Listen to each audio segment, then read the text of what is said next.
నీ కష్టాలున్నా నవ్వుతూ దేవుని స్తోత్రం చెప్పడం. నవ్వుకొని చెప్పండి హల్లెలూయా. ఇంకా చాలామంది నవ్వట్లేదు. నవ్వుతూ హల్లెలూయా హల్లెలూయా. ఎందుకంటే మనము యేసుక్రీస్తుని దగ్గరికి వచ్చాము కనుక ప్రతిదీ మనకి కొన్ని మానవ జీవితం ఉంది. ఆ మానవ జీవితంలో మనకి ఎన్నో ఫ్యామిలీ పరంగా సమస్యలు ఉంటాయి, అనేక సమస్యలు, పిల్లల పరంగా లేకపోతే ఉద్యోగ పరంగా ఎన్ని సమస్యలున్నా మనం దేవునికి ఎప్పుడూ కూడా మన ముఖాన్ని నవ్వుతూ దేవునికి స్తోత్రం చెప్తూ నవ్వుతూ దేవునితో కలిసి, మనుషులతో అయితే వేరేగా ఉంటుంది. ఇప్పుడు మనం ఇక్కడ వాక్యం చెప్పడానికి వచ్చినా లేకపోతే నేను దేని గురించైనా పంచుకుంటున్నా మన హృదయంలో సాతానుడు అనేక విధములు ఇప్పుడు అయ్యగారు వాక్యం చెప్పారనుకోండి, ఉదాహరణకు అనుకుందాం, ఆయన చెప్తున్నప్పుడు నిజంగా ఒక తండ్రి పిల్లలు ఎక్కడ తప్పిపోతారు, ఆ పిల్లలు ఈ పిల్లలందరూ రక్షింపబడాలి, వీళ్ళందరూ దేవునిలో ఇంకా వాడబడాలి అని ఎంతో వేదంతో చెప్తున్నప్పుడు మన మధ్యకి సాతానుడు వచ్చి ఆయన అలాగే చెప్తారులే, ఏముందిలే పాస్టర్ గారి సమయం అయిపోతే మన ఇంటికి వెళ్ళిపోవచ్చు, లేదా మన ఇంటికాడ అక్కడ ఏదో ఒక అలజడిని మనలో రేపుతూ ఉంటాడు. కానీ అలాంటప్పుడు మనము దేవునికి ఇంకా నవ్వుతూ సంతోషముగా ఇప్పుడు ఈరోజు అంతా వదిలేద్దాంలే. అసలు యాక్చువల్గా నాకు ఒక అలవాటు ఉంది, నేను ఇన్నైనా దేవుని సన్నిధికి వెళ్ళేటప్పుడు సైలెంట్లో ఫోన్ పెట్టేసి కూర్చొని అసలు పట్టించుకోను. వస్తాయి, ఇప్పుడు కూడా చాలా వస్తాయి, కానీ పట్టించుకోను. ఎందుకంటే నాకున్న అలవాటు అది, చిన్నప్పటి నుండి నాకు అలవాటు ఏంటంటే ఫస్ట్ ప్రయారిటీ దేవుడే. దేవుడి దగ్గరికి వెళ్ళాను అంటే అక్కడ ఎవరు చచ్చిపోయినా సరే దేవునితో ఉండాలి, దేవుళ్ళో ఏదో ఒకటి సాధించుకోవాలి. అంటే నమ్ముతారో నమ్మరో నాకు తెలియదు, కానీ నాకు దేవుని దగ్గరికి వచ్చిన అనుభవం నుండి నేను ప్రతిదీ దేవుడు నాతో మాట్లాడతాడు. రేపు ఏం జరుగుతుంది, ఏం జరగబోతుంది, నీ పిల్లలు ఎలా ఉంటారు, నీ కుటుంబం ఎలా ఉంటుంది, నీకు సమస్యలు ఎలా వస్తాయి, నీకు సమస్యలు నువ్వు ఎలా ఒడ్డెక్కాలి అనేది నాకు సమస్య ఒకడు కొట్టడానికి వచ్చినప్పుడు కొడతండి అని వస్తుంది. అంటే ఉదాహరణకు ఒక ఎగ్జాంపుల్ చెప్తాను. 10 మంది కుక్కలు నా మీదకి వస్తాయి, నన్ను వెంటాడుతూ ఉంటాయి. వెంటాడినప్పుడు ఆ ప్రభా వస్తున్నాయని ప్రార్థన చేసినప్పుడు అవి నన్ను ఏమి చేయవు, మళ్ళీ వెళ్ళిపోతాయి. అంటే నేను అనుకుంటాను శోధనలు కానీ జనాలు కానీ నా మీదకి వస్తున్నారు, ప్రభా నన్ను రక్షించు. అలాగా దేవుని జీవితంలో మనకి దేవుని అనుబంధాల్లో చాలా సమస్యలు వస్తాయి. మరి ఇవన్నీ చెప్పుకోవాలంటే నా సాక్ష్యం చాలా పెద్దదండి. ఎందుకంటే దేవుడిలో నేనున్నాను, నాకు దేవుని యందు చిన్నప్పటి నుండి నాకు దేవుడు తప్ప మరి నేను పూర్తిగా ఈ రోజుకి కూడా దేవుడి మీద ఆధారపడే ఉంటాను. అంటే నాకు ఒక డబ్బులు కావాలన్నా నేను ఎవరికి అప్పు కూడా అడగను, నేను ఎవరి దగ్గర తెచ్చుకోను, ఏటి చేయను.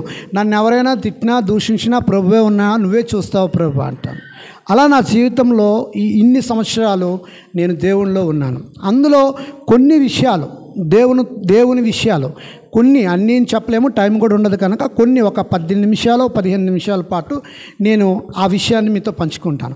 ఆ విషయానికి పంచుకునే ముందు ఒక అంశాన్ని మనము చదువుకొని ఆ అంశాన్ని ఆధారంగా కొన్ని అంశాలను చెప్పుకుంటూ మనం ముందుకు వెళ్ళిపోదాం. చూడండి, యోహాను రాసిన సువార్త 15వ అధ్యాయము 1వ వచనం చదువుదాం. చదువుకుంటూ మనం ముందుకు వెళ్ళిపోదాము. నేను నిజమైన ద్రాక్షావల్లిని, నా తండ్రి వ్యవసాయకుడు, నాలో ఫలింపని ప్రతి తీగను ఆయన తీసి, ప్రైజ్ లార్డ్ హల్లెలూయా. నా జీవితంలో ఇది నాకు కలిగిన వాక్యం. ప్రతి జీవితంలో ప్రతి మనిషికి ఒక సందర్భం ఉంటుంది. ఇది నాలో వాక్యము. ఇది నాకు ఎప్పుడు పట్టుకున్నానంటే, దేవుళ్ళో ఏమి కావాలి ప్రభువా, నాకు ఈ లోకంలో నేను పుట్టాను, నేను పెరుగుతున్నాను, అస్సలు నా వ్యాపారాలు తప్ప నాకేమీ లేదు, నేను ఎందుకు పుట్టాను అన్నప్పుడు అప్పుడు దేవుడు మాట్లాడాడు నాతో. ఏంటంటే నేను నిజమైన అంటే నిజమైన ద్రాక్షావల్లి అని పదం వాడారు అంటే ఇంకొక ద్రాక్షావల్లి కూడా ఉంది. పుల్ల ద్రాక్షలు కూడా ఉన్నాయండి. ఎన్ని ద్రాక్షలు ఉన్నాయి? ఉన్నాయి కదా.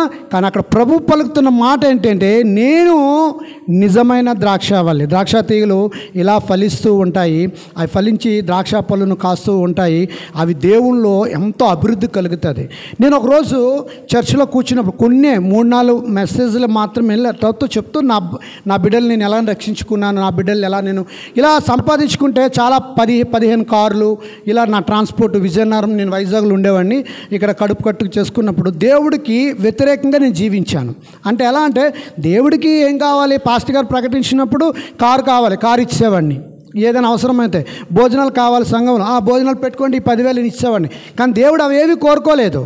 నన్ను ఘనపరచుట కొరకే నిన్ను నేను ఏర్పరచుకున్నాను అన్నాడు. అంటే ఆయన ఘనత కావాలి, ఆయనకి ఏం కావాలి, ఘనత అంటే మహిమ కావాలి, మహిమ పరిచేవాళ్ళు కావాలి. డబ్బులు ఇచ్చేవాళ్ళు, ఆస్తులు ఇచ్చేవారు, లేకపోతే సంఘంలో వేలకు మంది, ఇప్పుడు సతీష్ కుమార్ గారు, అనిల్ కుమార్ గారిని అనుకుందాం. అంటే నేను వాళ్ళు విమర్శించట్లేదండి, నేను ఏ సేవకుడిని విమర్శించట్లేదు, ఎవరిని విమర్శించట్లేదు, సంఘాన్ని విమర్శించట్లేదు, సంఘ పెద్దలు కానీ ఎవరిని కానీ విమర్శించట్లేదు. కానీ నాలో అభిప్రాయం చెప్తున్నాను. ఎక్కడికి ఎంతకెళ్ళినా మనము దేవుడిని కనపరిచే ఒక ఆయుధాన్ని మనం పట్టుకోవాలి. ఇక్కడ అన్నాడు నిజమైన ద్రాక్షావల్లి, ద్రాక్ష తీగల్లో ఫలింపబడాలి. అప్పుడు అనుకునేటప్పుడు, ప్రభు నేను ఫలింపబడుతున్నాను, సేవ చేయాలని సేవకు వెళ్ళాను, చాలా తిరుగుబాట్లు వచ్చాయి, వెళ్ళిపోయాను, నన్ను ఎవరు పెద్దగా ఏది చేసినా పట్టించుకోలేదు. కానీ నేనేమనుకున్నానంటే, నా జీవితము నీ కోసము అంకితం ఉండాలి అని ఒకరోజు సిమ్స్ సంఘంలో కూర్చున్నాను. కొన్ని మాటలేనండి. సింసంలో కూర్చున్నప్పుడు వాళ్ళు జనరేటర్ కావాలని ప్రకటించారు. ఆ జనరేటర్ని 4 లక్షలు నేను ఇస్తానని చేయెత్తినప్పుడు ఆయన అడిగారు, నువ్వు ఎవరివి, అసలు నువ్వు ఎవరు జనరేటర్ ఇస్తానన్నావు అనేసరికి, అదేటనియా నేను మా అమ్మగారు 1980లో ఈ సంఘంలో బాప్తీసం తీసుకున్నారు, మా నాన్నగారు తీసుకున్నారు, మరి నేను అప్పుడప్పుడు వస్తుంటాను, అప్పుడప్పుడు వస్తావు కదా దేవుడికి, నువ్వు ఎప్పుడు రావు కదా అని అన్నారు. ఎప్పుడు రానేటి వస్తూ ఉంటాను. అప్పుడు నాలో ఒక నిజమే, నేను దేవుడి దగ్గరకు వస్తున్నానని నేను అన్నాను కదా, మరి నేను అభివృద్ధి చెందాలంటే, నేను దేవుళ్ళో జీవగ్రంథంలో రాయబడాలంటే నేనేం చేయాలని అప్పుడు నా చిన్న కుమార్తెకు ఒక అడిగాను, అమ్మా నువ్వు ఇక్కడ జాయిన్ చేస్తాను, నేను కొయిర్లో నువ్వు పాడతావా పాటలని. నాకేం కావాలి, నువ్వు ఐఏఎస్ చదువుతావా, ఐపీఎస్ చదువుతావా, ఏం చదువుతావా నాకు అనవసరం అమ్మా, మీరు ఏం చదువుకోండి. నా పిల్లలకు ఒకటే చెప్తా, మీరు ఏం చదువుకోండి, మనము బ్రతకాలి అంటే ఈ భూమి మీద చూస్తే ఒక పక్క ప్రమాదాలు వస్తున్నాయి, ఒక పక్క తెగుళ్ళు వస్తున్నాయి, ఒక పక్క ముంచుకొస్తుంది, ఎటు చూసినా ఎవరు చనిపోతారో. కరోనా వచ్చింది కొంతమంది, కరోనా వచ్చిన వాళ్ళు కొంతమంది అయితే దాని మాట విని చనిపోయిన చాలామంది ఎక్కువైపోయారు. ఇలాంటి భయంకరమైన పరిస్థితులు ఉన్నారు. మా పిల్లలకు ఒకటే చెప్తా, మీరు బ్రతకాలి అంటే దేవుని పాదాలు పట్టుకోవాలి. మీరు చదువుకోండి, ఏం చేసుకోండి, నాకు అనవసరం, ఎంతైనా చదివిస్తాను, నాకు దేవుళ్ళు ఇవ్వకపోయినా నేను చదివిస్తాను అన్నప్పుడు నా చిన్న కుమార్తెను జాయిన్ చేస్తే, ఈరోజు ఆ సిమ్స్ సంఘంలో మేము విజయనగరం వెళ్ళేటప్పుడు ఆమె ఒక కొయిర్లో జాయిన్ అయ్యి ఈరోజు మంచి సింగర్గా, మంచి పాటలుగా దేవుళ్ళలోన అభివృద్ధి చెందగలిగింది. నేను అన్యుల పిల్లని చేసుకున్నాను, దేవుడికి మాట ఇచ్చాను, ప్రభువా ఆ పిల్లని నేను చేసుకుంటున్నాను, ఆ పిల్లని నీ నామంలో నడిపిస్తాను, మేమందరము కూడా నీ నామంలో నడుస్తాము, నీకన్నా ఈ లోకంలో ఎవరు గొప్పవారు లేరు అని నేను దేవుడిని అడిగినప్పుడు, నాలో ఫలింపబడాలి, నువ్వు నాలో నడవాలి, నాలో ముందుకు రావాలి, నాలో ఫలింపబడితే నీ కుటుంబాన్ని అనుక్షణం ఆశీర్వదిస్తానని ఇచ్చిన వాగ్దానాన్ని పట్టుకున్నప్పుడు నా కుమార్తెలు ఈ లోకంలో చెడు వ్యాపారాల్లోనే పోతున్నాయి, టీవీల ద్వారా, రేడియోల ద్వారా, సెల్ ఫోన్ ద్వారా యూత్ పాడైపోతున్నారు, పిల్లలు పాడైపోతున్నారు. మరి నా పిల్లల్ని నేను ఎలాగ నడిపించాలి? మీరు నమ్మండి, వాళ్ళ ఫోను ఎక్కడికి వెళ్తే ఎక్కడున్నావు ఏంటి అని అడిగేవాడిని. ఎంతవరకు మనం చూస్తాం పిల్లల్ని దేవుడికి అర్పిస్తాను. దేవుళ్ళు అయితే వాళ్ళు ఎటువంటి తప్పుడు తావులు వేయరు అని అప్పుడు ఆ పిల్లని దేవుళ్ళో నడిపించాను. నా పెద్ద కుమార్తె కూడా ఇక్కడే ఉంది. నేను అబద్ధం చెప్తే అబద్ధం అనుకుంటుంది. నేను తనకు కూడా ఒకే ట్రైనింగ్ ఇచ్చాను, నువ్వు ఇంజనీరింగ్ చదువు, నాకు డబ్బు లేకపోయినా దేవుడు నేను చదివిస్తాడు. నేను ఈరోజు చెప్తున్నానండి, నాకు డబ్బు లేకపోయినా దేవుడు నేను చదివిస్తాడు. కేవలము మనము దేవుని పైన మాత్రమే ఆధారపడి ఉన్నాము. ఆయనలో ఫలింపని ప్రతి తీగను తీసి పారవేస్తాడు. ఆయనలో మనం నిలవకపోతే, ఆయన ఆజ్ఞలను అనుసరించకపోతే, ఆయన మాటలను మనం చెవును పెట్టకపోతే, ఆయన మాటలను ప్రతి మాటను మనం విని నడవకపోతే, మనము దేవునిలో ఉండకపోతే పాతాళంలోకి తొక్కబడతాము. ఎవరో ఇప్పుడు ఇంట్లో ఒక్కొక్కరు ప్రార్థన ధూపము మనం వెయ్యాలి, ప్రార్థనలో ఉండాలి అని అన్నప్పుడు నా తల్లి ప్రార్థన నన్ను కొంతవరకు నడిపించింది. ఆ తర్వాత నా భార్య దేవుణ్ణి, నేను అన్యుల పిల్లల్ని చేసుకున్న తను బాప్తీసం తీసుకొని నాతో పాటు నిజంగా చెప్పాలంటే దేవుళ్ళు చాలా బాగా, ఆమె నాకన్నా ఎక్కువగా దేవుడి భక్తిలో వెళ్ళిపోయింది. సో దేవుణ్ణి మేము ఎన్నుకున్నాము. ఆ తర్వాత ఆ పిల్లకు కూడా నేను చెప్పాను, ఇలా ప్రార్థన చేయాలమ్మా, సాయంత్రం పూటలు ప్రేయర్ నేర్చుకో, ప్రార్థనలు నేర్చుకో, ఈ లోకంలో ఏది మనకు శాశ్వతం కాదన్నప్పుడు వారిద్దరు ఈరోజు సాయంత్రం, మీరు నమ్మండి నమ్మకపోండి, మేము వెళ్ళినా ఆ పిల్ల ఉందని పొగుడుతున్నానో లేకపోతే మిమ్మల్ని ఎవరిని నేను అంటున్నానని కాదు, కానీ మనం దేవుళ్ళు ఎలా ఉండాలి అని 6 తలుపేసుకుంటుంది. 7 వరకు కంటిన్యూగా 6:07 వరకు తనకి ప్రార్థనలో ఉంటారు. పిల్లలిద్దరూ తెల్లారి 4 గంటలకు లెగిస్తారు, 3 గంటలకు లెగిస్తారు, కన్నీరు పెట్టి ప్రార్థన చేస్తారు, మోకాల్లో ఉంటారు. నా బిడ్డలకి నేను ఆస్తులు ఇవ్వలేదండి, ధనం ఇవ్వలేదండి, కానీ నేను ఒక్కటే చెప్పాను వాళ్ళకి, దేవుళ్ళు మీరు వాడబడాలి. దేవుళ్ళు మీరు ఏది చేసినా దేవుళ్ళు వాడబడాలి. మరి ఇంజనీరింగ్ 4th ఇయర్ అయిపోయింది, డాడీ అందరికీ జాబ్ వస్తుంది డాడీ, నాకు ఎందుకు రాలేదు డాడీ, అందరూ సెలెక్ట్ అవుతున్నారు డాడీ, అన్నిటికీ సెలెక్ట్ అయిపోతుంది, ఏం సెలెక్ట్ అవ్వలేదంటే నేను మాట్లాడతానమ్మా, నీకు వస్తుంది, నువ్వు ప్రార్థన ఆ రోజు అడిగింది, నాకెందుకో బాప్తీసం తీసుకోవాలనిపిస్తుంది డాడీ, కానీ బాప్తీసం తీసుకోవాలంటే ఎలా చేయాలని అడిగింది నాకు. నేను ఆ రోజు పిలిచాను, నైట్ ఇంటికి కూర్చొని పెట్టాను. బాప్తీసం తీసుకోవాలంటే శ్రమలు వస్తాయి, కష్టాలు వస్తాయి, బాధలు వస్తాయి, సంతోషం వస్తుంది, అన్నీ వస్తాయి. దాని అన్నిటికీ నువ్వు సిద్ధపడ్డావా? దేవుణ్ణి నువ్వు అడిగావా? ప్రార్థన చేసుకొని అడుగు, నీ కార్యాలు జరుగుతాయి అన్నాను. అప్పుడు నాకు దేవుడు ఆ నైట్ దర్శనం చూపించాడు. ఆ అమ్మాయికి ఉద్యోగం వస్తున్నట్టు ఏదో అది కూడా నేను తనకు చెప్పాను, ఇలా వస్తుందమ్మా నీకని. బాప్తీసం తీసుకుంది. తర్వాత మరి దేవుళ్ళలో తీసుకున్న వెంటనే ఆమె జాబ్కి ఇప్పుడు 20 మంది 30 మంది ఆమెతో వెళ్ళారు. ఈరోజు ఆ అమ్మాయికి అపాయింట్మెంట్ లెటర్ వచ్చింది, చక్కగా ఉద్యోగానికి కూడా ఇంజనీరింగ్ సెలెక్ట్ అయ్యింది అంటూ ఈరోజు కూడా మరి అడుగుతుంది. అటు డాడీ మనం ఇలాగా చదువుకోవాలంటే వైజాగ్ వెళ్ళిపోదాం పదం అంటే, డాడీ వైజాగ్ వెళ్ళిపోతే మనకు చర్చ్ ఎక్కడ దొరుకుతుంది? మనకు చర్చి లేదే. మనము సిమ్స్ సంఘంలో అభివృద్ధి చెందాము, అందరూ మనల్ని ప్రేమిస్తారు. మరి సిమ్స్ సంఘంలో మనకు వెళ్తే ఒక గౌరవం ఉంది, మీకొక గౌరవం ఉంది, నాకొక గౌరవం ఉంది, చెల్లికొక గౌరవం ఉంది, అందరికీ గౌరవం ఉందంటే చర్చి కాదు గౌరవం. దేవుడు ఎక్కడికి ఎప్పుడు నడిపిస్తే మనం అక్కడికి వెళ్తే దేవుడు మనల్ని ఏర్పరచుకుంటాడు. నువ్వేం గాబరా పడకమ్మా, దేవుళ్ళు వెళ్దామని మేము ఆ పిల్ల ఎడ్యుకేషన్ విషయం, నా చిన్న కూతురు మన సన్ ఇంటర్నేషనల్లో చదువుతుంది, ఆమె కోసం కూడా మేము ఇక్కడికి రావడం జరిగింది. మొన్న మట్టల ఆదివారం మేము వచ్చాము. ఆ తర్వాత మేము సిమ్స్ ఇక్కడ జగదంబ సెంటర్కి వెళ్ళినప్పుడు మా పాప అంటుంది, ఏం డాడీ అంత వేల మంది జనాలు ఉన్నారు, ప్రార్థన లేదు, ఆరాధన లేదు, అసలు ఎలా మోకరించి ప్రార్థన చేయాలి? ఆవిడికి ఆరాధన అనగా ప్రార్థన అనగా పిచ్చి అనమాట. ఆరాధన చేయాలి, పాటలు పాడాలి, వాక్యం పాడాలి, ప్రార్థన చేసి దేవుడిని అడిగితే వాళ్ళకి సంతోషం. ఒక అఫీషియల్గా వస్తున్నారు, అందరూ వింటున్నారు, వెళ్ళిపోతున్నారు. మీరు ఎతుకుతారా విశాలాక్షి నగర్లో మంచి చర్చి దొరుకుతుంది మనకి, వెతకండి అంటే. ఇక్కడ మేము చాలామందిని అడిగాం, చర్చి ఎక్కడ అంటే చిన్న చర్చిలు ఏవో చెప్పారు. అయితే వెతుకుదామని ఆ రోజు ఈస్టర్ ఇక్కడికి నేను రావడం జరిగింది, పునరుద్ధానం దినమునందు ఆదివారము. సో ఆ రోజు నేను ఇదంతా తిరుగుతూ ఇల్లు కోసం తిరిగినట్టు మరి నేను ఇక్కడ తిరుగుతూ ఉంటే ఆ బోర్డు నాకు కనబడ్డది. నేను కింద నుండి ఫోన్ చేశాను, పాస్టర్ గారు ఇది మీ చర్చా అని అంటే, అవునండి అని. అప్పుడు పాస్టర్ గారు బాగోలేనట్టుంది పాపం, లోన్ పడుకున్నారు. ఏంటంటే ఇలాగ మేము వైజాగ్ నుండి వచ్చామండి, ఇక్కడ దిగాము, మా పిల్లలు దేవుని ఆరాధన వాక్యం లేదని అడుగుతున్నారు, సో ఎలా ఏంటి అని అంటే, అప్పుడు ఆయన నన్ను పైకి పిలిచి అమ్మగారు అయ్యగారు చాలాసేపు మాట్లాడి ఇది మంచి సంఘము, కాకపోతే 4 ఉంటారు 5 ఉంటారు, మా ఉన్న వాళ్ళు కూడా ఆత్మీయతగా ఉంటారు, మంచి వాళ్ళు, మాతో ఉన్న 4-5 అయినా చాలా సరదాగా ఉంటుంది, యూత్ ఉన్నారు, వాళ్ళు ఉన్నారని నాతో చెప్పడం జరిగింది.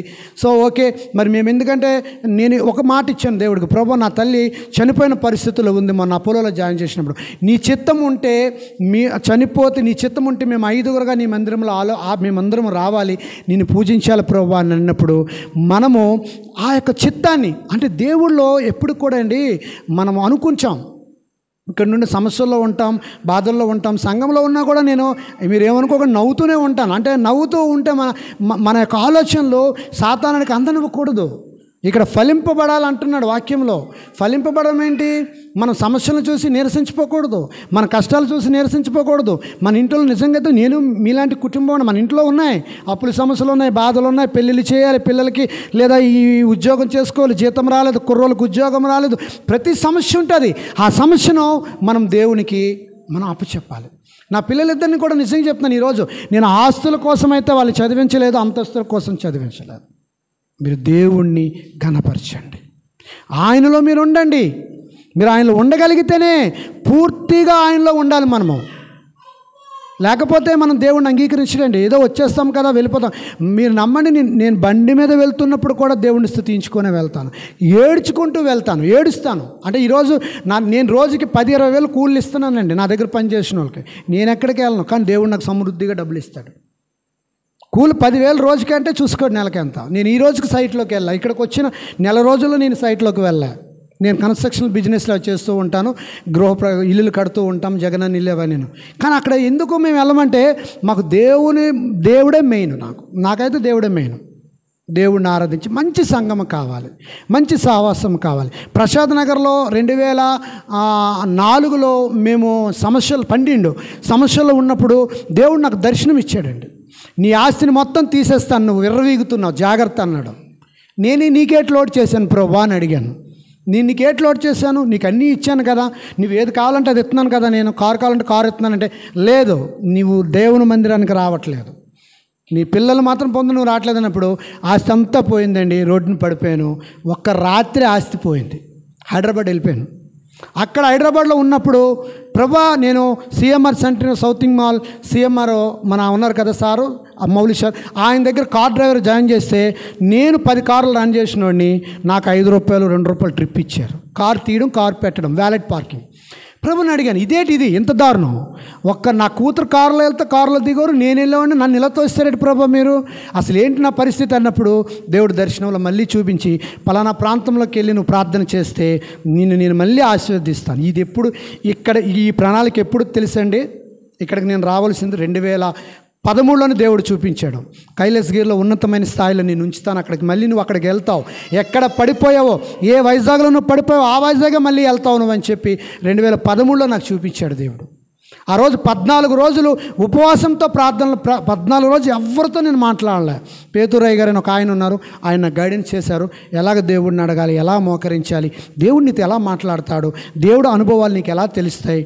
మనం వాక్యం వినేస్తాం, అయ్యగారు చెప్తూ ఉంటారు, వాక్యాలు వినేస్తాం, కానీ అది వినేసి వెళ్ళిపోతే దేవుడు అనుభవం రాదండి.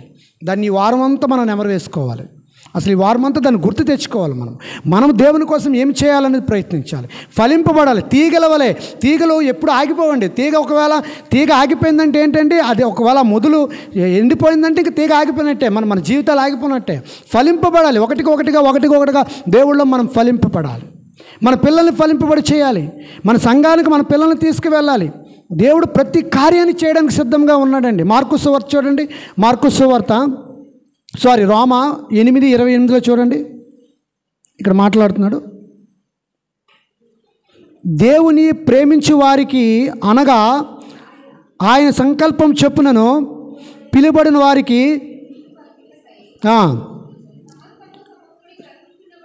చూసారా.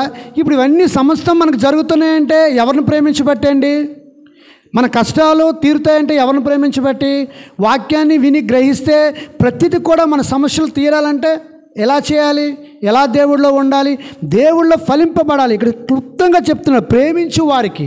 మీరు నిజంగా దేవుడిని ప్రేమిస్తున్నామా? మనం నిజంగా దేవుడిపై ఆధారపడి ఉన్నామా?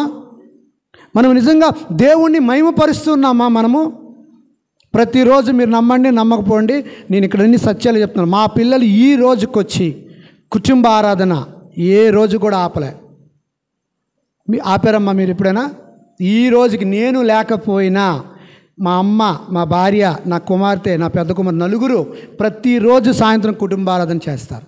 మేము ఇంకేసి ఇక్కడికి బుధవారం లక్షవారం ఇక్కడికి వచ్చినా, మేము పాప వస్తున్నా ఇక్కడి నుండి వచ్చేసి మళ్ళీ మా ఇంట్లో కుటుంబ ఆరాధన చేస్తుంది అమ్మాయి. అంటే మనము బ్రతకాలి అంటే, మనము జీవించాలంటే మనము ప్రేమించి, ఇప్పుడు అయ్యగారు ప్రేమిస్తున్నారు మనల్ని, ప్రేమించి మీరు ఎలా నిత్య జీవంలోకి పొందాలి, ఎలా పరలోక రాజ్యం మార్గంలోకి వెళ్ళాలి. ఒక పక్క ప్రమాదాలు వస్తున్నాయి, ఒక పక్క యువకులు పాడైపోతున్నారు, ఒక పక్క యూట్యూబ్లని సెల్లని ఇవన్నీ పాడైపోతున్నాయి. ఎలా వస్తుంది మనకు సాక్ష్యం? ఈ రోజుకి నేను ఉన్నానండి. సాక్ష్యం కావాలి అంటే, సాక్ష్యం చెప్పాలి అంటే మనం ఏం చేయాలి? సాక్ష్యం ఎలా వస్తుంది మనకి? మనం ఎందుకు సాక్ష్యం చెప్పలేకపోతున్నాం? మనలో ఎందుకు మార్పు రావట్లేదు? చాలామంది మనం పాడతాం. కొన్నిసార్లు నేను చెప్తాను, ప్రభా ఈ నూతన జీవితంలో మాకు నూతనమైన అనుభవాన్ని కలుగు చేయండి, మేము కొత్త సంవత్సరంలోకి వచ్చాము, ఈ కొత్త సంవత్సరంలో మా జీవితాలను మార్చండి అని ప్రార్థన చేస్తూ ఉంటాం. అది ఎంత అసలు అది మాట కాదు. కొత్త సంవత్సరాల జీవితం మార్చడం ఏంటండి? ప్రతిరోజు దేవుడి జీవితం. ఇప్పుడు మరి సంస్కారం ఇస్తే నేను అయ్యగారిని ప్రతిరోజు సంస్కారంలో మేము నెలకు ఒకసారి తీసుకునేవాళ్ళం. అయ్యగారిని ఏంటంటే ప్రతి వారం దిద్దుబాటు చేసుకోవాలి. అప్పుడు అతను చెప్పిన తర్వాత నాకు అర్థమైంది, అవును మనము సంవత్సరంకి ఒకసారికే మార్పు కావాలా. మరి అయ్యగారు వాక్యం చెప్పినప్పుడు మాట్లాడదు అన్నట్టు చెప్పారు ఆదివారం. మరి ఈ సంవత్సరమే పునరుద్ధానంలో ఇప్పుడే యేసుప్రభు లేచాడా మన కోసం? ఆ రోజే లేచాడా? ప్రతిరోజు లేస్తూనే ఉన్నారు అతను. ప్రతి ఆదివారం పునరుద్ధానమే, ప్రతి మార్పు దేవుని జీవితమే. మనం ఎలా ఎత్తబడుతున్నాం దేవునిలోనికి? అసలు మార్పు అనేది ఈరోజు మనం పరీక్షించుకుంటున్నాం. ఇప్పుడు ఒక కుర్రోడికి 1వ తరగతి చదివాడు, ఇప్పుడు వీళ్ళు డిగ్రీలు చేశారు అనుకుందాం, ఇంటర్ రాశారు, సెకండ్ ఇయర్కి వెళ్ళేసరికి పాస్ అవుతాం లేదంటే ఇంటర్ ఎగ్జామ్స్ అన్నీ చదివాం లేదంటే ఆ సంవత్సరంలో మనం పరీక్షించుకుంటామా లేదా? మరి యవ్వనస్తులైన వారు లేదా మనము వ్యాపారం చేస్తున్న వారు కుటుంబం మనం ఎలా పరీక్షించుకుంటున్నాం? దేవుని వాక్యాన్ని వింటున్నాం, సన్నిధిలోకి వెళ్ళిపోతాం, ఇంటికి మళ్ళీ వారం వస్తాం. ఆ పరీక్షించుకోవాలి దేవుని వాక్యాన్ని ఎలా పరీక్షించుకో. ఎందుకంటే ఇక్కడ చెప్తున్నాడు, ప్రేమించు వారికి అనగా ఆయన సంకల్పం చొప్పున పిలువబడిన వారికి. ఈరోజు నిన్ను నన్ను ఆయన నీ రక్తంతో కొనుక్కున్నాడు, ఈరోజు పిలుచుకున్నాడు, ఈరోజు మనల్ని పిలుస్తూ ఉన్నాడు. ఆయన పిలిచాడు, ప్రేమించి పిలుస్తున్నాడు మీరు మార్పు చెందమని. ఈరోజు నేను ఒకటే అంటా, నా జీవితంలో మీరు ఎంత చదువుకున్నా దేవునిలో ఉండండి. కాలాలు మారిపోతున్నాయండి. మనం ఇప్పుడు ఈరోజు చనిపోతే మనం ఎక్కడికి వెళ్తామో కూడా తెలియదు. ఆ రోజు పాస్టర్ గారు అనుకుందాం, ఎగ్జాంపుల్ చెప్తున్నాను, పరలోకం ఎత్తబడుతుంది, అయ్యగారు అక్కడ ఉన్నారు, అయ్యగారు అని మనం పలికిన ఆయన ఏం చేయలేరు అక్కడ. నేను ఆ రోజు మీకు చెప్పాను, వాక్యం విన్నప్పుడు మార్పు చెందండి, సంఘాన్ని డెవలప్ చేయాలి. ఈరోజు ఇక్కడికి వచ్చిన తర్వాత నేను అనుకుంటున్నాను, ఇంకా అనేక మంది నా బంధువులు స్నేహితులు ఉన్నారండి, వాళ్ళందరినీ కూడా ఇక్కడ తీసుకురావాలని ప్రయత్నిస్తున్నాను. ఇక్కడికి రావాలి. ఈరోజు నీ సంఘం చూస్తే ఆనందయ్య గారు అని ఒకసారి నేను చెప్పాను కదా, సమస్యల్లో వెళ్ళిపోయినప్పుడు ఆ పాస్టర్ గారు కూడా ఇలాగే ఉండేది సంఘం, ఇంతే మంది. వాళ్ళతో పాటు మీరు ఇప్పుడు పెడుతున్న భోజనాలు ఇవన్నీ చూస్తే నాకు అదే గుర్తొస్తుంది. నా పిల్లలు కూడా అక్కడే రక్షణ పొందారు, మంచి రక్షణ అనుభవాలు. ఆయన పిలిచినప్పుడు మాత్రమే మనం వెళ్ళాలి. ఆయన పిలవనప్పుడు మనం వెళ్ళినా ఆయన మన చేయి విడిచిపెట్టారనుకోండి, అప్పుడు అయ్యగారు కాదు కదా, అమ్మగారు కాదు కదా, ఎవరు ఏమీ చేయలేరు. ఎవరి చేతిలో ఉంటుందండి? అంతా దేవుని చేతిలో ఉంటుంది. ఆ రోజు నేను ప్రభా నేను మారు మనసు పొందుతానే, నేను నిజమా ఈ తప్పులు చేశానని వెనక్కి చూసుకుంటే మన జీవితం అంతా కూడా సమస్యలే. ఈరోజు మన సమస్యలు నిజంగా అండి మీరు అనుభవించారో లేదో తెలియదు, కానీ ఎటువంటి సమస్యలు ఉండవండి. దేవుడిని నమ్ముకుంటే దేవుడు మనతో ప్రతిరోజు మాట్లాడతాడు. నాతో అయితే ప్రతిరోజు మాట్లాడతాడు. నాకు ఈ సమస్య ఉందనగా మాట్లాడతాడు. గవర్నమెంట్ బిల్లులు పడవండి, నేను నిజం చెప్తున్నాను, సాక్ష్యమే. అబద్ధమైతే నేను ఎప్పుడు అక్కడే ఇంతసేపు చెప్పలేదు, నేను వెళ్ళను కూడా. ఎందుకంటే నమ్మరు జనాలు, ఎంత చెప్పినా నన్ను దూషించుకున్న వాళ్ళు ఎక్కువైపోయారు. క్రైస్తవ మతాలు చూస్తే ఇటు ఒక దగ్గరికి వెళ్ళాను, మా ఆవిడ అంటుంది ఏంటండి మన చర్చికి నేను మార్నింగ్ నేను ఎక్కలేకపోతున్నాను 3 అంతస్తులు, అయినా నాకు దేవుని వాక్యం వినకపోతే నాకు మనసు ఒప్పదండి, ఎలాగేండి అని అన్నప్పుడు, సరే ఇక్కడ మిరాకిల్ ఉంది కదా, మిరాకిల్కి ఉదయం వెళ్దాం పదా, నేను 7 గంటల ప్రేయర్ తీసుకెళ్తాను, ప్రేయర్ అయిపోయిన వెంటనే నేను మళ్ళీ మన చర్చ్ అయ్యగారి ప్రేయర్కి వెళ్ళిపోతానని చెప్పి ఆవిడ 7 గంటలకు అక్కడ తీసుకెళ్తే అక్కడ వాక్యం కూడా అంతే. ఎంతసేపు పాస్టర్ గారు మాట్లాడేటప్పుడు క్రైస్తవ జీవితాల్లో కానీ యూట్యూబ్లో కానీ ఎలా తయారైందంటే, ఏ తప్పు మాట్లాడినా వీడు గొప్పోడు అంటరా, వీడు దేవుని వాక్యం చెప్పేస్తున్నాడు రా, లేకపోతే ఈయన గొప్ప చర్చిరా అని విమర్శించిన వాళ్ళు ఎక్కువైపోయారు. అది కారణం ఏంటంటే సాతాను ప్రభావం ఈ లోకంలో అలా పనిచేస్తుంది. నిన్ను నన్ను తీసుకెళ్ళిపోయి విమర్శ, ఆనాడు అవ్వమ్మ చెప్పినట్టు ఇది నిజమేనా అన్నట్టు తయారైందండి. ఇది నిజమేనా, అక్కడ చర్చ ప్రార్థన ఇంతసేపు ఉండాలా, పాస్టర్ గారు అలాగే టైంకి రమ్మంటారులే, అంతకు వెళ్ళాలి. నేను చిన్నప్పుడు అండి, ఇప్పుడు పిల్లలు యూత్ పిల్లలాగా ఉన్నప్పుడు ఏంటంటే, నేను 10 గంటలకు ప్రేయర్ అంటే 9:30కి వెళ్ళి కూర్చొని పాస్టర్ గారికి నా పేరు ఇచ్చాడు, అయ్యగారు నాకు ఏదైనా వాక్యం చదవడానికి ఇస్తారా, ఇది కూడా నాకు ఇవ్వండి, నేను చదువుకుని ఈరోజు ప్రిపేర్ అవుతాను వాక్యం అని అడిగేవాడిని అయ్యగారికి.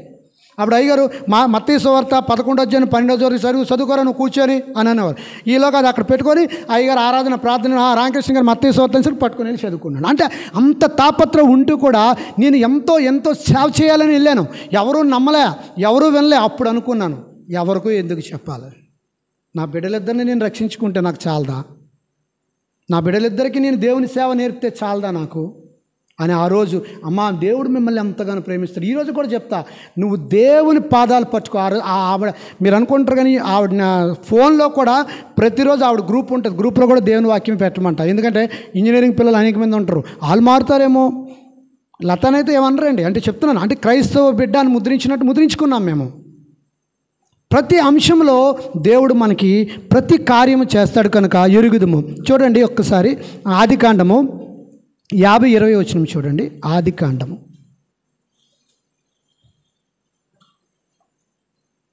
50:20. కాబట్టి మీరు 20 అమ్మా, మీరు నాకు కీడు చేయ చెప్పమ్మా.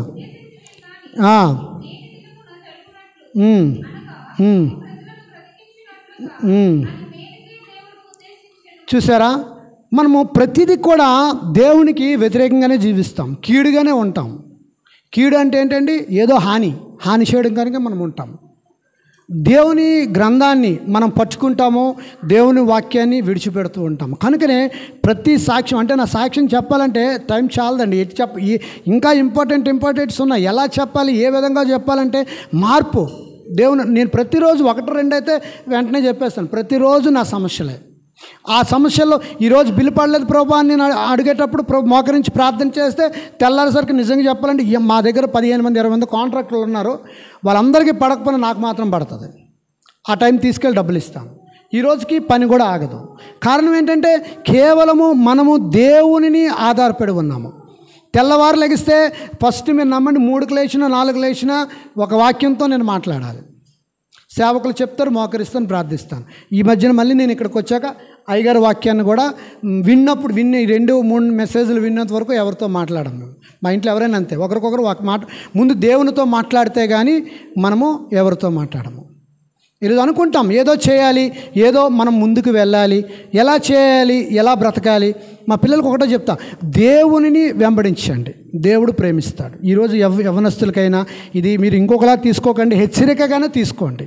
ప్రతిదీ కూడా లోకము చాలా ప్రమాదకరమైన స్థితిలో ఉంది. ఏంటంటే దౌర్భాగ్యమైన భ్రష్టత్వంలోనికి వెళ్ళిపోతున్నారు మనుషులందరూ. మనం ఎంతసేపు దేవుని పాదాలు పట్టుకొని దేవుణ్ణి మనం ఆరాధించగలిగితే దేవుడు మనల్ని పిలుస్తాడు. నిజమైన ద్రాక్ష తీగలము, ఆ వాక్యము నేను ఎప్పుడో అన్నాను. అంటే అప్పుడు ఆలోచించాను, నిజమైన ద్రాక్షవల్లి ఆ తీగల వలె మనం దేవుళ్ళలోకి వెళ్ళాలి. వెళుతూ మనం 10 మందిని సంఘాన్ని కూడా నడిపించాలి. నువ్వు ఒక పరీక్షించుకో. ఉద్యోగంలో ఈ సంవత్సరం ₹1,00,000 సంపాదించి నువ్వు కష్టపడి సంపాదించినప్పుడు మరి సంవత్సరం తర్వాత మీ ఓనర్ దగ్గరికి వెళ్ళి ఏమంటావు? నువ్వు ఏంటంటే ఎంత కష్టపడి ఈ 10,000 జీతం ఇస్తున్నారు, నాకు పెంచరా, రాత్రనక పగలనక వాడుకుంటున్నారు అని మనం ప్రశ్నిస్తాం కదా. మరి నువ్వు నీ దేవుని దగ్గరకు వచ్చి నీ దేవుని మందిరం పట్టుకొని మరి మనం ఏ విధంగా దేవునికి సహాయపడుతున్నాం? మనం ఎన్ని ఆత్మలను దేవుని మందిరానికి నడిపిస్తూ ఉన్నాం. మరి దేవుడు మనల్ని అడగడా, మీరు ఎవరినైనా రక్షించారా, ఎవరైనా సంఘానికి తీసుకొచ్చారా? ఇంతమంది పిల్లలు ఈ సండే స్కూల్ మనం వచ్చామంటామా, ప్రతిదీ కూడా సేవకుడితో సహకరించి సంఘానికి ఏది అవసరమో అది చేయాలి.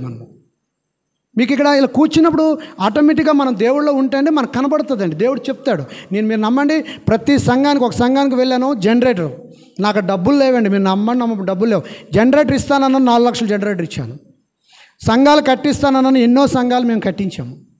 మాకు డబ్బులు లేకపోయినా నా ఇల్లు కట్టుకునే ఆ డబ్బులు తీసుకెళ్ళి కూడా నేను సంఘాన్ని కట్టించిన రోజులు ఉన్నాయి.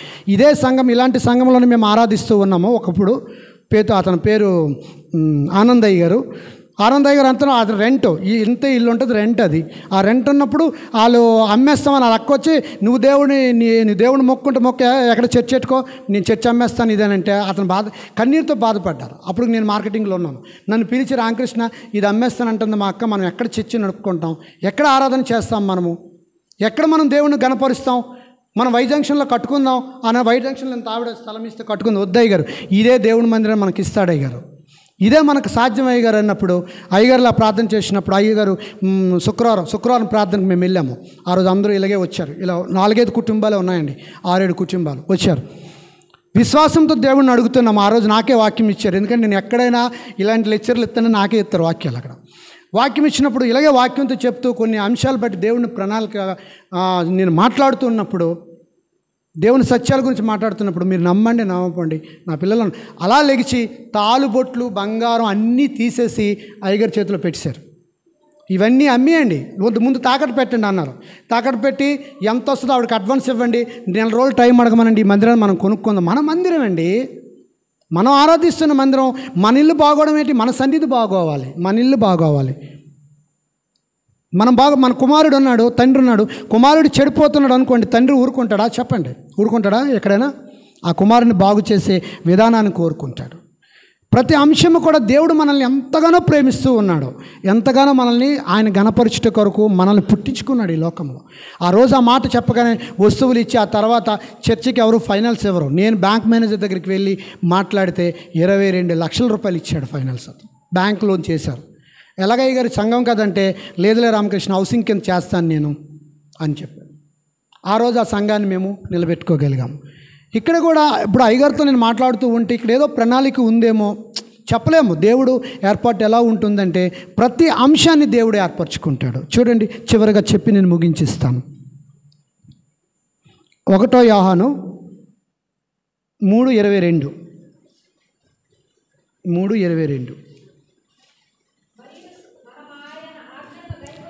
మనము ఆయన ఆజ్ఞలను గైకొనుచు ఆయన దృష్టికి ఇష్టమైనవి చేయుచున్నాము గనుక మనం ఏది అడిగినను నమ్మిన వారు దేవుని గట్టిగా స్తోత్రం చెప్పండి. చప్పట్లు కొడుతూ చెప్పుదాం, హల్లెలూయా, హల్లెలూయా. మళ్ళీ అందరం చదువుదాం ఆ వాక్యాన్ని. అమ్మగారు చదువుతారు, అందరూ చదవండి ఆ వాక్యాన్ని, అందరూ కలిపి చదవండి. అమ్మగారు చదవండి. మరియు చెప్పాలి అందరూ, మరియు ఆయన ఆజ్ఞలను గైకొనుచు, చదవండి, ఆయన దృష్టికి ఇష్టమైనది చేయుచు ఉన్నాము గనుక మనము ఏది అడిగినను ఆయన వలన మనకు దొరుకును. హల్లెలూయా. మనము దేవునికి ఇష్టమైనవి, సేవకులు ఏది చెప్తారో, మన సేవలో ఎలా నడవాలి, దేవుని సంఘాన్ని ఎలా నడిపించాలి అని ఇష్టమైనవి ఆయన కలిగినవి మనం చేస్తే ఆయన మీ కుటుంబాన్ని, మీ పిల్లలను, మీకు ఏ లోటుపాట్లు ఉన్నాయో, మీకు ఏ కష్టాలు ఉన్నాయో, మీకు ఏ బాధలు ఉన్నాయో, మీరు దేనికోసం చింతిస్తున్నారో, ఉద్యోగం కోసం చింతిస్తున్నారో, వివాహం కోసం చింతిస్తున్నారో, కానీ ఇవన్నీ జరగాలంటే మీ పిల్లల్ని మీరు సమయం ఉన్నప్పుడల్లా కూడా దేవుని మందిరంలో ఆయన పనిని మనము చేయాలా వద్దా? దేవుని చేయాలి. ఆయన పనిని మనం చేసినప్పుడు దేవుడు మన కార్యాలు చేస్తాడు. ఈరోజు నా కుటుంబంలో అనేకమైన సమస్యలు, కట్టలేని డబ్బులు కూడా కట్టలేని పరిస్థితుల్లో ఉన్నప్పుడు కూడా 4 లక్షలు మా అమ్మకి ఆపరేషన్ అయితే కట్టాలంటే, ప్రభా మా పాప 15,000 అప్పు చేసి నా అకౌంట్లో వేస్తే, ప్రభా 4 లక్షలు అంటున్నారు, 15,000 ఎక్కడ కట్టాలి ప్రభు అంటే, అపోలో హాస్పిటల్లో 3 లక్షలు డిస్కౌంట్ ఇచ్చారండి నాకు. 3 లక్షలు నువ్వు కట్టక్కర్లేదు, 1 లక్ష కట్టి చాలు అన్నారు. ఆ 1 లక్ష కూడా నేను కట్టలే. ఒక వ్యక్తి వచ్చి నాకు ఫైనల్స్ చేసి, తమ్ముడు నీకు ఫైనల్ చేస్తున్నాము, నువ్వు ఇంక కట్టొద్దు, మీ అమ్మని తీసుకొని వెళ్ళిపోంటే, ఆ రాత్రి మా అమ్మకు డబ్బు కట్టలేక 11 వరకు నేను హాస్పిటల్లో ఉంచితే 12 గంటలకు మా అమ్మని తీసుకుని విజయనగరం వెళ్ళానండి. దేవుని స్తోత్రం. మనము దేవుని కోసం ఏం పని చేస్తామో, దేవునికి ఏది అడుగుతామో అవన్నీ మనం చేయగలిగితే దేవుడు మన కార్యాలు తప్పకుండా చేస్తాడు. ప్రార్థన చేసుకో, చిన్ని ప్రార్థన. మహాపరిశుద్ధమైన ప్రేమగల తండ్రి, నీకు వందనాలు ప్రభువా. ఇంతవరకు మమ్మల్ని మీరు కాచి కాపాడారు. నీ సేవకుని ద్వారా వాక్యంతో దేవునికి అనుబంధంగా తండ్రియు కుమారియు పరిశుద్ధాత్మ నామములో మేము ఏది అడిగినను మాకు ఇస్తావు.